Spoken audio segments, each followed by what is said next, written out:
Saw a man eating breakfast, lunch and dinner at the old country buffet. He just relaxed, read the newspaper and refused to leave his booth. He was there for 7 hours and did this every day. He probably weighed 400 pounds.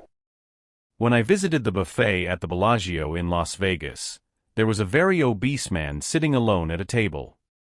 He didn't eat until the kitchen staff restocked the creme brulee. The obese man immediately got up, picked up his tray and proceeded to grab all the bowls on the counter. Back at his table, he ate them one by one as if in a vacuum. In less than a minute, he must have eaten at least 50 pieces. At the Bellagio buffet, of course, the customers don't mingle. I saw a man waddle back to his table with at least $100 worth of prime rib and a couple pounds worth of fries. The beast almost gobbled it all down and got up to eat more. We left before he came back, but I think the buffet lost this man. Although I'm not an employee, I had the honor of sitting at a table across from a friend who succeeded. First he took a plate of giant crab legs with clear butter. Then he made a second visit to sample a huge piece of prime rib. He sat there, divided all the crab legs into a bowl of butter, put it on top of the first piece of prime rib, put the second piece on top, and ate the sandwich without bread, which I had never seen before. So he basically made the KFC Double Down a little more classic. I work at a small-town buffet. On Saturday nights, they do prime rib and shrimp and seafood. I have a regular customer who averages 6 or 7 pounds of prime rib and 2 pounds of shrimp, and I don't know how he can eat 8 or 9 pounds of protein like that. I'm going to have a flat toilet next. I just can't imagine eating that much. I once worked at a family buffet in the Midwest. The biggest exhibit was the throwaway. People would put a few bags of sugar in their sodas because colas need sugar. The worst part was that they often complained, "I don't like it. It's not sweet enough. It's check. It's fin. Then put more sugar in the soda. That's what I need." The other is the typical 40-plus obese woman who shits herself and doesn't even have the decency to leave. Either they are so used to being in their shell that they don't realize it, or their gluttony has nullified their self-esteem. It's hard to say which is worse. Chinese tourists and gambling cities are really going for the Olympics with their casino buffets. I'm not even mad. It's just superhuman how much food they cram into buses parked in Reno. I'm sure at least one species of crab is completely extinct because of a trip to the Atlantis Seafood Buffet with 20 camera and game junkies from Hong Kong. Of course, this doesn't mean that Chinese tourists should be belittled. There are very important cogs in the constantly turning machine that is the world of gambling. I work at a restaurant called Olive Garden, and a few months ago they had pasta that you could eat all of. One person had 5 more servings of pasta, and another person had 3 more servings of salad. They also had salads and breadsticks for everyone to eat. I didn't mind. The Red Robin staff tipped me. The fries at Red Robin are supposed to be bottomless, but after 3 editions, they never come. The endless shrimp at Red Lobster is always a great time. The infamous scampi guy who comes to my restaurant every year eats nothing but shrimp scampi. Then he drinks the leftover oil from cooking the shrimp and counts the plates that have accumulated. He doesn't let you take them away. There it is, his beautiful butter trophy. You must hear his arteries closing in the hallway. That's funny. This drinker worked at an upscale buffet. On Sunday mornings at the golf course, people ate strips of bacon, wrapped a tray full of bacon in one thin napkin and stuffed it in their purses.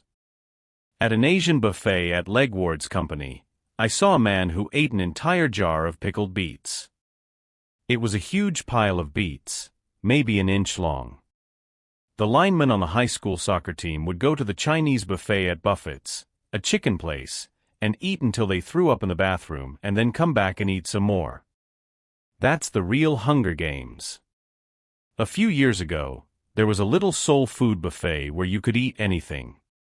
It was called the Smokehouse in the South and was pretty decent, but it always smelled like sweaty hands and served RC Cola. A guy would come in, pass out, wake up, and it would be the same thing all over again. The guy had a heart attack and died in the stall. It was unexpected. My ex-boyfriend and his fellow inmates would go to the neighborhood Cesse's Pizza after their shifts. Some of them were huge, and my ex had fasted all day in preparation. After they ate all the clean plates from the buffet, the manager told them not to come back.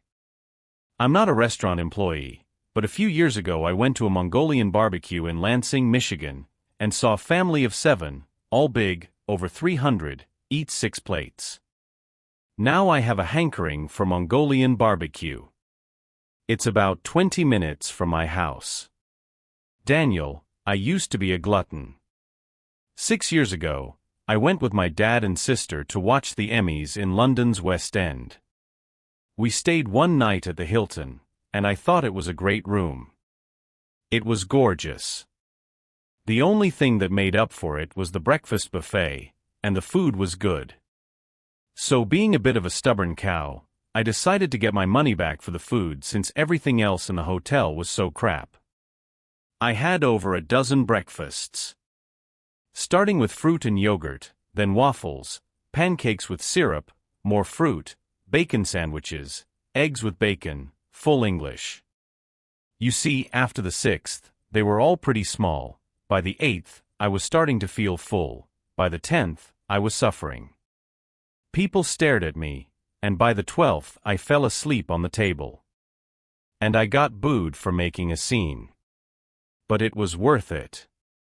There are about 20 Hilton and its affiliates and DoubleTree hotels in London, most of which are dingy cesspools with cramped rooms, dirty carpets, and crap service.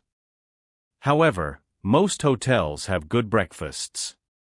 Free breakfast is one of the highlights of the Hilton Elite program, and many regulars are willing to endure any humiliation just to get a huge free full English breakfast. By the way, I once lived near a crappy Chinese restaurant that made the best egg rolls I've ever tasted. All the other food was bland. These egg rolls were the best. I went there one night drunker than Uncle Monkey and asked for all the egg rolls in the little warmer, bought about 15 of them, went home and shared them with my equally drunk neighbor. A few nights later, we both went to the store and ordered all the egg rolls again. From then on, every time we went to the store, the little old lady at the register would yell something to the kitchen, and in a few minutes the ridiculously delicious egg rolls would be ready. I miss that store. Not as much as these stories, but I work at a pizza place that has a lunch buffet every day and a dinner buffet 2 days a week. On Wednesdays we serve a buffet of boneless chicken with popcorn and honeybee barbecue wings, and people devour the whole pan. The wings are basically too small and not thick enough to serve to the 2 customers who buy boneless. The worst part is that we used to be able to save 1 bucket for the buffet, and the staff could eat the rest of the bucket during the week. But for the past month, I've had to save all the buckets for the buffet because all the people come to the buffet for wings. We usually get 3 or 4 buckets of chicken and popcorn a week, but now it's just for the buffet. The buffet puts out about 2 dozen chocolate chip cookies at a time, but in some cases, if we were sitting at a table of 2, only half were taken. In one case, there was an elderly woman in line and a little girl behind her. The older woman saw the little girl, who was clearly waiting for her cookie, and took 6 or all of the remaining cookies anyway. She then asked if they would still be available. The little girl looked like she was about to cry. Fortunately, there were still a few cookies left in the oven, so when the cookies came out, I purposely took the plate with a few cookies on it and said loudly, "I'm sorry, I'm sorry." I then waited until the others came to the buffet and told them the rest of the cookies were gone. I then told the older woman that I had brought more. When she arrived, the cookies were gone. The elderly woman looked me straight in the eye and complained that she had not restocked the cupboard. I said, Sorry, they're making new ones again. These cookies are very popular. People are snapping up these cookies with my most cheerful tone that I am capable of. Recently, a group of 4 guys of average build came into the store. I timed it so that I could serve them freshly baked pizza right after they walked up to the buffet. They'd walk up to the buffet all together, and later we'd share a pito dessert. They get full, I cut 12 slices, and bam, they leave. Then they ask for more. Another time, a slightly overweight middle-aged couple came in, stayed for 2 hours, and ate about 6 pizzas by themselves. The next day, the manager asked them why they put so many pizzas on when there were only 2 tables and only 3 people in the restaurant. They kept eating because the snowstorm was very strong. About once a week, seniors ask me if I can take home a couple slices or maybe 4 cookies wrapped in a napkin. But I'm looking at that cookie. I generally try to respect my elders, but I'd say something to that old geezer too. How nice of you to bring the poor girl a cookie. I walked away from the table with a family of 3 and sat at a table from which the food was clearly visible. White tablecloths, $75 or $100 per person. The woman was fat but not grotesque, and the son was a fairly normal teenager. The father or oldest son at the table was a huge, bulky, somewhat British-looking humanoid, must have been 6 feet tall and 450 pounds. I could hear his salivary glands starting to work as he put the bread down. The poor server didn't stand a chance. As soon as the bread was placed on the table, Garganta stuck his hand in the folded laundry, put all the bread on the starter plate and demanded more bread and Coke. This bread is delicious. The enthusiasm was understandable, but when I heard this man's breathing rate change about 12 to 15 feet away from me and his voice begin to shake as if he were trying to suppress an impending orgasm, I knew I had to record this encounter. The server was ours too, and impressively, perhaps because we must have gone around the neighboring table about 60 times, we didn't lack for attention. At the end of the meal, we might have wondered how much we had gotten.